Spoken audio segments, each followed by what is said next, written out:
días, jóvenes. Quien les saluda es la estudiante de Medicina Gabriela Estefanía Ruiz Quirós, docente del área de Literatura de la Academia Popular Manuel González Prada, en esta nuestra semana 1. Hoy iniciaremos con los conceptos básicos y preliminares, los cuales nos permitirán ahondar semana a semana en los diversos temas planteados para este ciclo académico. Iniciaremos con algunas nociones preliminares. Procedencia de la palabra literatura. La palabra literatura proviene de una voz latina litera, la cual etimológicamente significa cualidad de la letra. ¿Qué es la literatura? Esta es una manifestación cultural del espíritu individual y colectivo. Va a tener una acepción esencialmente artística, por lo cual es denominada como el arte que transfunda la belleza a través de la palabra. ¿Cómo se manifiesta la literatura? Esta va a ser manifestada de dos formas, de una forma subjetiva y de una forma objetiva. De forma subjetiva va a ser aquella en la que se dan a través de los pensamientos, de las actitudes, de los personajes que vamos a encontrar en la obra que estemos leyendo o que estemos escribiendo. Y la segunda, la de forma objetiva, se va a dar mediante el lugar, el escenario, el tipo de personaje y la acción que realicen estos dentro de la literatura. Para agregarles algo respecto a la procedencia de la palabra literatura, vamos a tener que esta también significa letra o escritura en sí. Vamos a tener en cuenta otros conceptos adicionales, los cuales son la historia literaria, la cual se encarga de estudiar la evolución de la literatura a través del tiempo, la crítica literaria, que va a ser la que se ocupe de analizar los valores de una obra artística, no de una obra literaria, los cuales van a ser de forma metódica y ordenada, y la estilística, la cual va a estar encargada de estudiar la expresión lingüística y literaria dentro de alguna producción. Dentro de las principales escuelas literarias nos vamos a ubicar en 5 escuelas, empezando con el clasicismo, en la cual el clasicismo va a ser una escuela en la cual existe bastante armonía y equilibrio entre los dos elementos básicos de toda producción literaria, los cuales son la forma y el fondo, que más adelante se explicará. Y en el clasicismo vamos a encontrar dos líneas, una línea antigua, la cual se centra en la cultura grecorromana, que va desde los 7 siglos antes de Cristo hasta la destrucción del Imperio Romano, y un clasicismo moderno, el cual aparece junto con el florecimiento de las letras, en donde también hay aparición de nuevos idiomas. El romanticismo, el cual aparece a principios del siglo XIX. Esta es una escuela sumamente revolucionaria, ya que vamos a ver cómo prima el individualismo, la fantasía, la extravagancia, el frenesí y el descontento vital. Todos estos temas que en el clasicismo ni siquiera aparecen por casualidad. Entonces, frente a esta escuela surge el realismo como una voz de lucha para apagar el romanticismo. Este se encarga de combatir los excesos que el romanticismo había propagado y se va a caracterizar por la serenidad que presenta, el razonamiento, análisis, muestra al hombre de forma ya ordenada de acuerdo a su entorno. El modernismo, que es una escuela literaria que aparece en Latinoamérica, representada por Rubén Darío, en la cual vamos a ver que se da el máximo apogeo, se exalta demasiado la forma y el fondo. Y el vanguardismo, el cual deriva del colapso de la Primera Guerra Mundial y va a estar caracterizado por el desorden, el caos, el libertinaje. Sin embargo, el vanguardismo es una escuela bastante corta, de duración bastante corta, es una escuela muy efímera, pero aún así de esta se inspiran otras escuelas, como son el dadaísmo, el futurismo, el creacionismo, entre otras. Dentro de la composición literaria en sí, vamos a encontrar elementos y formas. La composición literaria viene a ser la expresión de los pensamientos, de las ideas, de los sentimientos del autor, el cual va a buscar transmitírnoslo de una forma clara, bella, armoniosa, y todo esto va a depender del público al que va a ir dirigida su producción. Dentro de los elementos tenemos al fondo, que va a ser el contenido en sí de la obra literaria. Esto quiere decir que va a ser el tema, las ideas o los sentimientos que se plasmen en ella. Y también la forma, el cual va a ser el lenguaje usado para expresar al fondo. Dentro de las formas vamos a encontrar a la prosa y al verso. Entonces vamos a tener que la prosa va a ser la forma cotidiana en que nosotros hablamos, ¿no? Y por lo mismo, al momento de ser plasmada, se va a utilizar todo el margen de las hojas, a diferencia del verso, en el cual vemos que busca ser estilísticamente llamativo, tanto de forma auditiva como de forma visual, por lo mismo su presentación. Entonces, dentro de la prosa vamos a encontrar algunos subgéneros. Vamos a tener a la narración, la cual es el relato de algo que haya sucedido de forma real o imaginaria. Va a tener tres partes esenciales, que van a ser inicio, nudo y desenlace. El inicio, que viene a ser la parte en la cual se lanza la visión global de la obra, y también va a ser breve.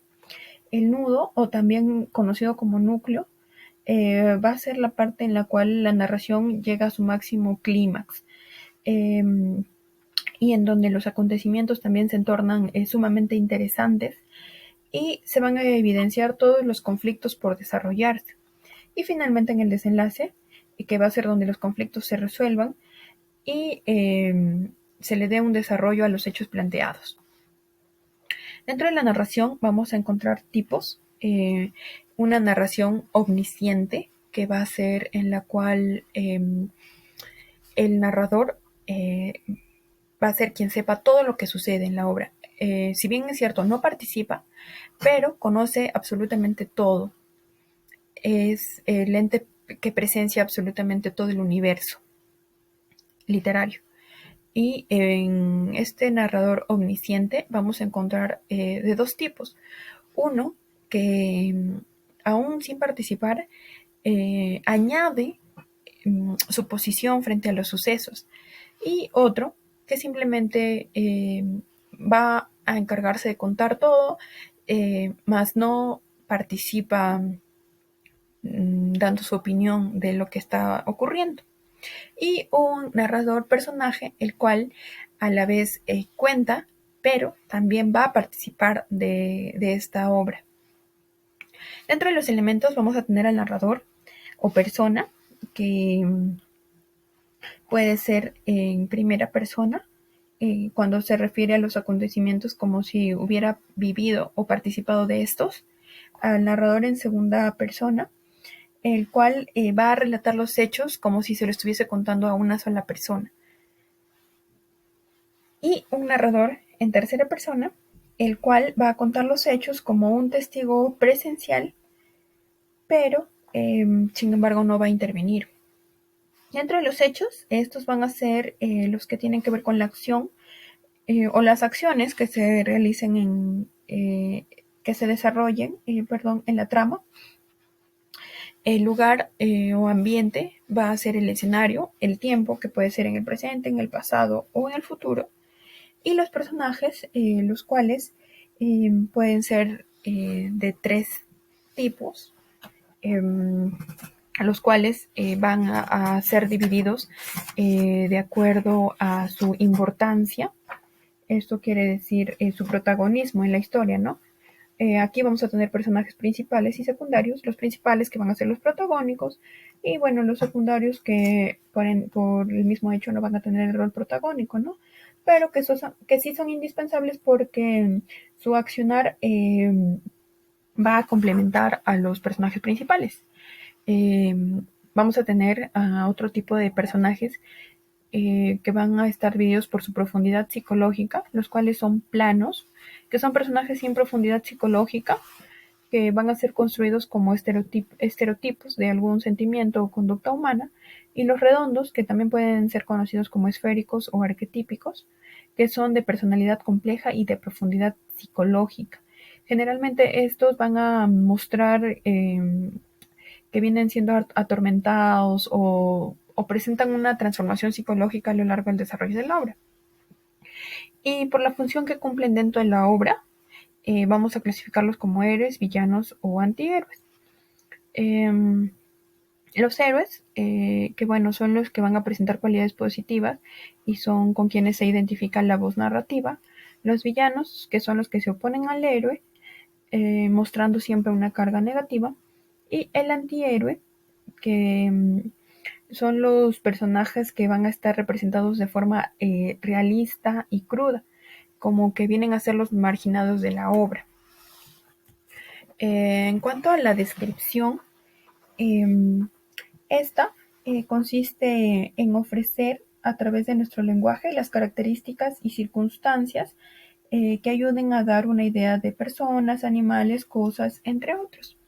Entonces, dentro de las principales especies vamos a tener a la prosopografía, la cual se refiere a la descripción de rasgos exteriores de una persona o de un animal. La etopeya, que viene a ser la descripción de rasgos morales y conductuales de una persona. El retrato, que viene a ser la descripción tanto del aspecto físico como del comportamiento de alguna persona. La caricatura, que viene a ser la representación exagerada, deformada y burlesca de alguna persona o un hecho social o político. El paralelo, que viene a ser la descripción simultánea de los rasgos distintivos entre dos personas, destacando las semejanzas o diferencias.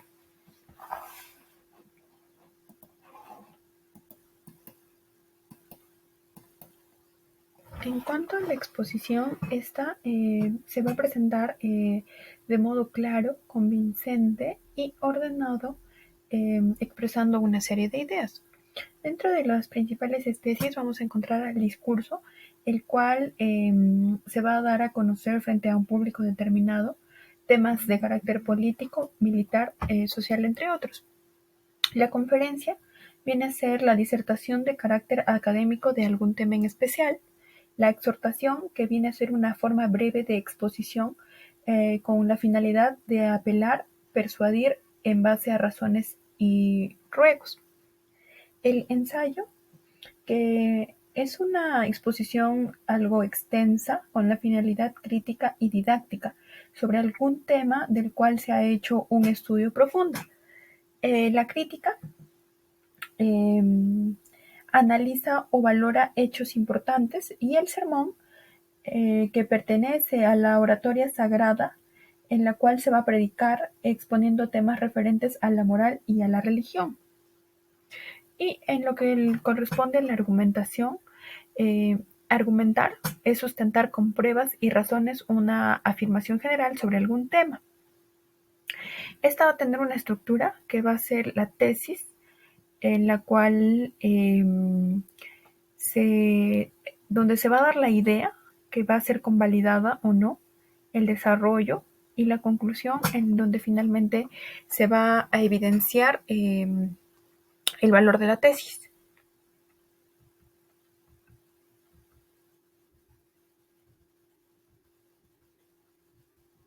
Bueno, el verso,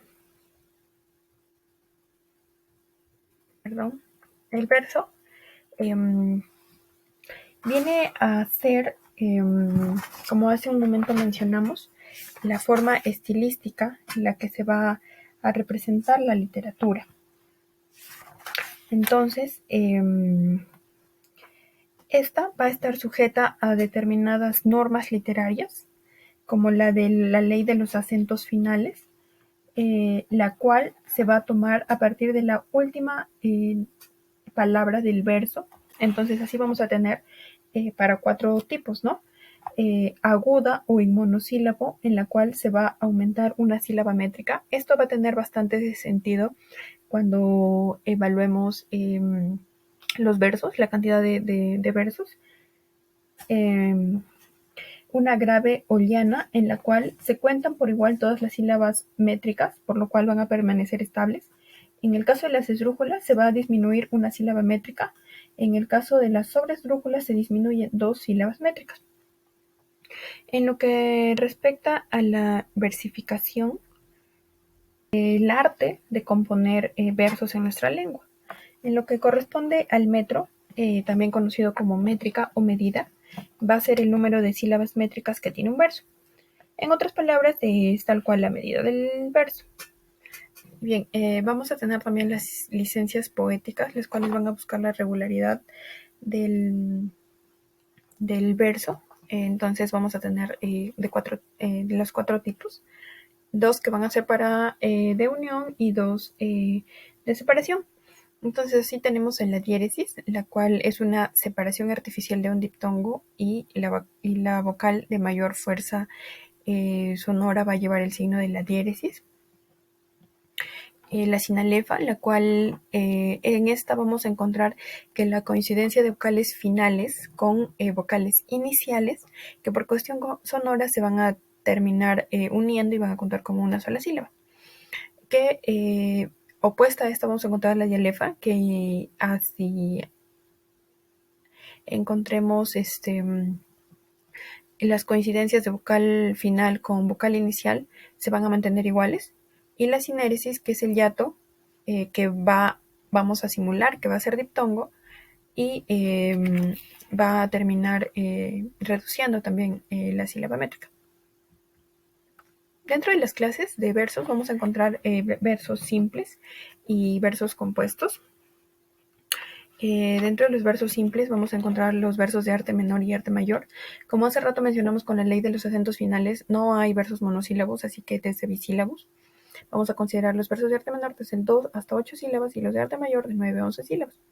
Y los compuestos, que viene a ser la unión de 2 versos simples separados por un slash. Entonces vamos a tener dodecasílabos, que es de 12 sílabas, el alejandrino, que es de 14 sílabos, los pentadecasílabos de 15, hexadecasílabos de 16, heptadecasílabos de 17, octodecasílabos de 18 y los eneadecasílabos de 19. Dentro de la rima vamos a tener una rima consonante perfecta o femenina, en la cual va a haber una coincidencia tanto de vocales como de consonantes.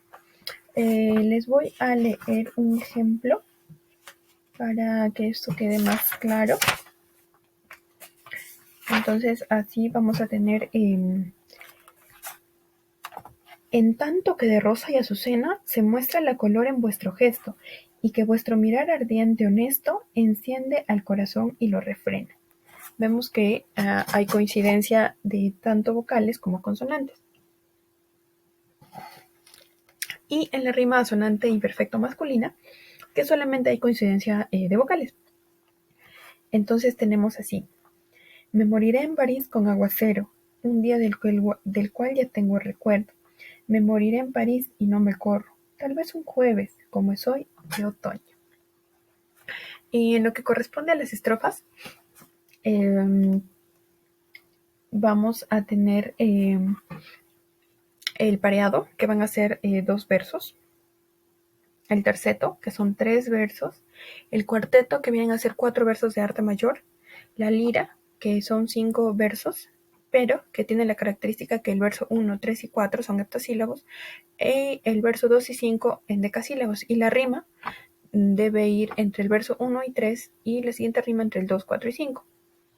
La sextilla, que son 6 versos de arte menor con una rima variada. La octava real, que van a ser 8 versos en decasílabos. La décima, que van a ser 10 versos octosílabos con una rima variada, que va a ser A, B, B, A, C, C, D, D, C. La silva, que vienen a ser versos imprecisos. Estos pueden ir desde heptasílabos y endecasílabos. Y el soneto, que generalmente es el más difundido y el más usado, que va a estar conformado por 2 cuartetos y 2 tercetos en decasílabos. Dentro de la composición vamos a tener al verso blanco y al verso libre. El verso blanco va a tener, no va a seguir la rima cotidiana, no va a haber rima entre sus versos. Sin embargo, sí va a mantener las reglas de medición métrica, mientras que en el verso libre no cumple ninguna de estas dos, ni rima ni métrica. Bien, dentro de los géneros literarios vamos a tener al género lírico, el cual se va a encargar de expresar la belleza subjetiva. El poeta, a través de sí mismo y poniendo diversos matices propios, va a cantar la belleza de los paisajes o sus sucesos íntimos.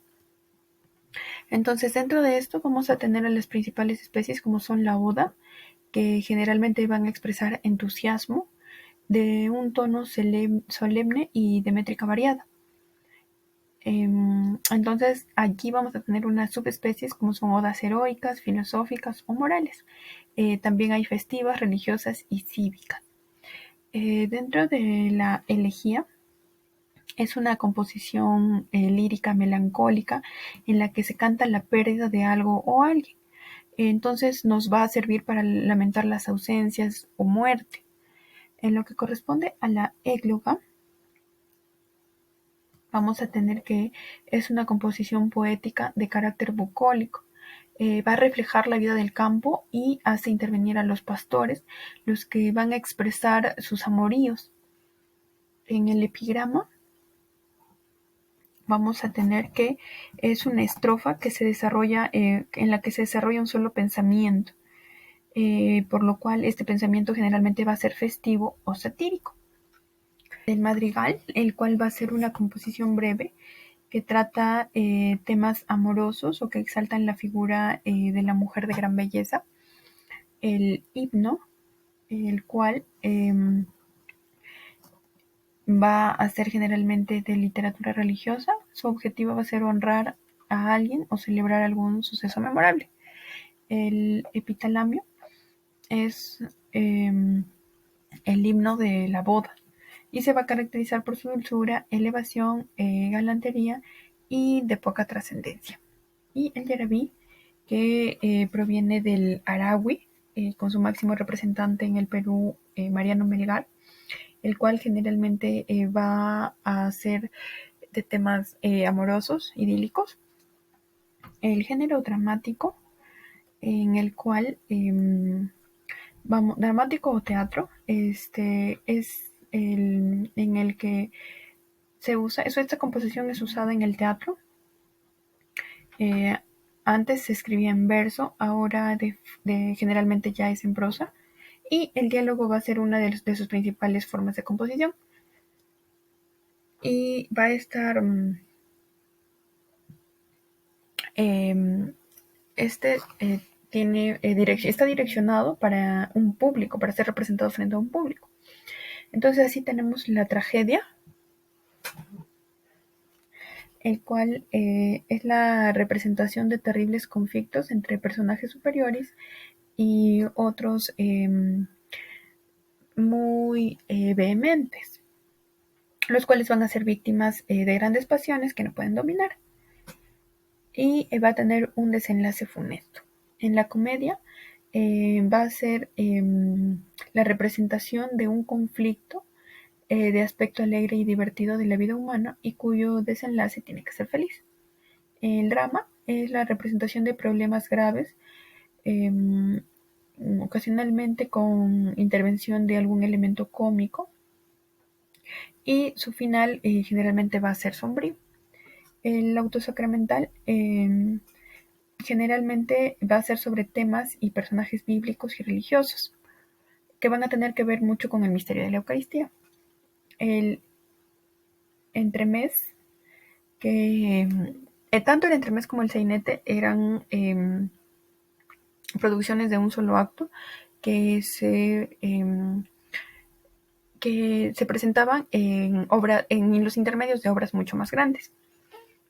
El épico, el género épico, el cual tiene por finalidad expresar la belleza objetiva y generalmente va a estar vinculado con la historia y la leyenda. Dentro de este tenemos a la epopeya clásica, la cual es un poema extenso de asuntos majestuosos, con personajes grandiosos e intervención de lo maravilloso. Se narra como una acción memorable y de gran importancia para la humanidad o para un pueblo. El cantar de gesta, el cual exalta las hazañas de personajes reales o legendarios y los orígenes de los pueblos o naciones, y se va a caracterizar por su nacionalismo, su realismo y su carácter histórico. Y el poema épico, que es menos extenso y es más modesto, más realista que los demás. Y dentro del género narrativo, y tenemos el género narrativo, en el cual se va a dar un desarrollo de acontecimientos. Tenemos el cuento, el cual es una especie de origen popular. Entonces, sus raíces la vamos a encontrar en los relatos que los ancianos iban transmitiendo a las generaciones más jóvenes y así sucesivamente. Entonces, el cuento va a tener, generalmente va a emplear personajes como animales y los va a humanizar. En lo que corresponde a la novela, es una especie de mayor extensión y va a tener un entrelazamiento de historias, variedad de escenarios, de descripciones constantes y de evolución de los personajes. Esta evolución puede ir tanto física, moral como psicológicamente. Y dentro de las figuras literarias, vamos a agruparlas en 4 grupos para tener una mejor comprensión de estas. Vamos a tener las fónicas o gráficas, en la cual encontramos a la literación, el apócope y la gitanjáfora, y las sintácticas, en las cuales vamos a encontrar el hipérbaton, el epíteto, el asíndeton, el polisíndeton, la elipsis y la anáfora. Y en las semánticas, al símil, la metáfora, la metonimia, sinécdoque, y de pensamiento a la hipérbole, antítesis, alegoría y prosopopeya. En lo que corresponde a la gitanjáfora, esta nos menciona, es introducida o vista por primera vez en las obras de Mariano Brull, y viene a ser la repetición de términos que no tienen necesariamente mucha claridad, mucho sentido, pero que van a tener un sonido llamativo, agradable. Entonces aquí vemos, tenemos una parte de gitanjáfora de Mariano Brull, entonces en la cual esta dice así: Filiflama alave cundre, alá, alalunea alífera, alveolea gitanjáfora, liris alumbre salífera, olivia óleo olirefe, alalay cánfora sandra, milingítara girofara, sumbra alalinde calandra. Entonces, dentro de lo que corresponde a la aliteración, vamos a tener que esta viene a ser la repetición de sonidos entre una palabra o frase con el fin de darle musicalidad a nuestro verso. Sobre el tímpano cesa el siseo del fondo, con el ala aleve de leve abanico. Dentro de las figuras sintácticas vamos a tener al hiperbatón, la cual va a ser la alteración del orden sintáctico normal de las palabras. Como nosotros sabemos, por convencionalidad en nuestro idioma va a ir sujeto más verbo más complemento. Pero aquí vemos que esa, este desarrollo es diferente. Así tenemos, para no llorar, recuerdo lluvia, tu mensaje. Con Minaya llegan a Valencia doña Jimena y sus hijas. En lo que corresponde al epíteto, es otorgarle un adjetivo a un sustantivo, pero que este adjetivo ya está por demás, se sobreentiende. Entonces así tenemos, de verdes sauces hay una espesura. En el caso de la síndeton, vamos a encontrar que se van a obviar a los nexos copulativos generalmente. Entonces se va a reemplazar por una coma enumerativa. Así tenemos gordas, flacas, altas, bajitas, todas me gustan. Acude, corre, vuela, traspasa la alta sierra. Ocupa el llano, no perdas la espuela, no despasa la mano, menea fulminante el hierro insano. Y en lo que corresponde a la elipsis, vamos a tener que aquí vamos a encontrar la supresión de alguna frase que se le va a retirar con la intención de darle estilismo también a la frase.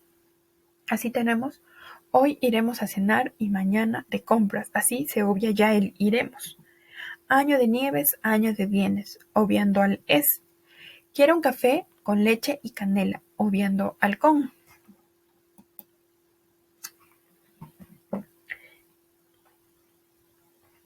Encontramos al polisíndeto, que va a ser lo contrario al asíndeto. Entonces aquí vamos a usar un uso repetitivo de los nexos copulativos, como son, ya no quiero la casa ni la rueca de plata, y ría y llora y aborrece y ama, y guarda un rastro del dolor y el gozo. En el caso de la anáfora, es la repetición de la misma palabra al inicio de las frases o del verso, y esto con la intención de darle mayor énfasis a lo que se dice. La niña no ríe, la niña no llora. Mientras las ondas de la luz al beso palpitan encendidas, mientras el sol las desgarradas nubes de fuego y oro vista, mientras el aire en su regazo lleve perfumes y armonías, mientras haya en el mundo primavera, habrá poesía. En lo que corresponde a las figuras semánticas, vamos a tener al símil, conocido como símil o comparación, que por ende va a ser la comparación explícita de una cosa con otra.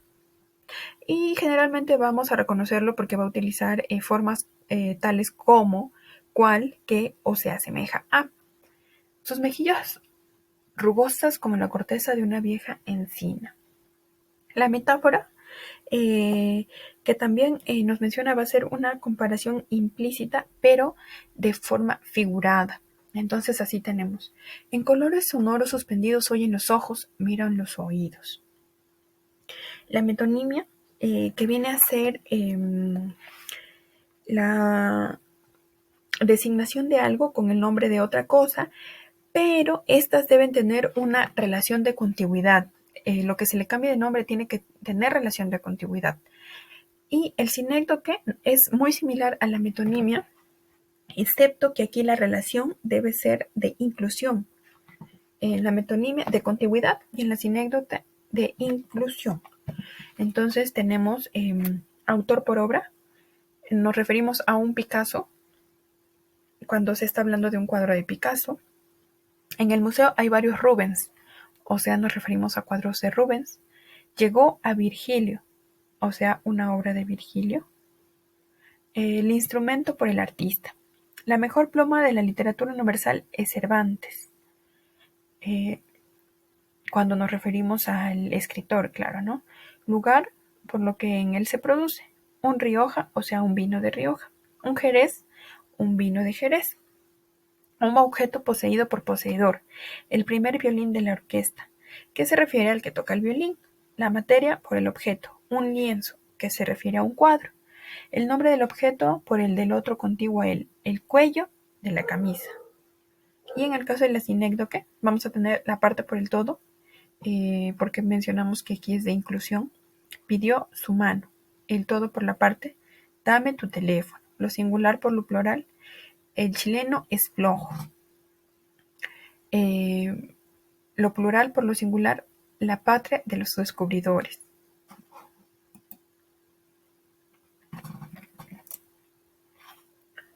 En las figuras de pensamiento vamos a tener al hipérbole, que viene a hacer la exageración de lo que se está hablando, y entonces de alguna forma nos va a dar como que una realidad falsa, ¿no? El dolor crece en el mundo a cada rato, crece a 30 minutos por segundo, paso a paso. En la antítesis, que va a ser una oposición de ideas en la misma estrofa. Así tenemos un descuido que nos da cuidado, un cobarde con nombre de valiente, un andar solitario entre la gente, un amar solamente ser amado.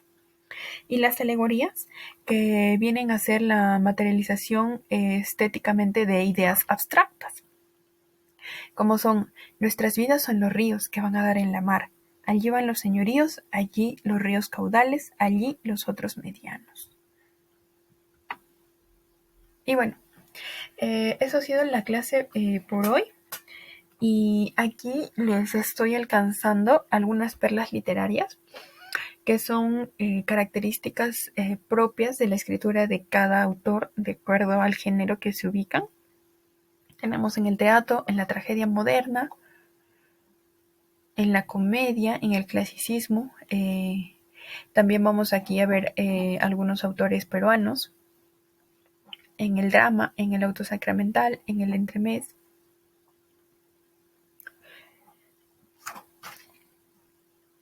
Como hace rato les mencioné, el entremés, el entremés y la sainete, que eran representaciones de un solo acto. El entremés va a ser de acto jocoso, de carácter popular. Y aquí tenemos a Lope de Rueda. Bueno, cuentistas, novelistas. Y eso sería todo por hoy. Gracias por su atención.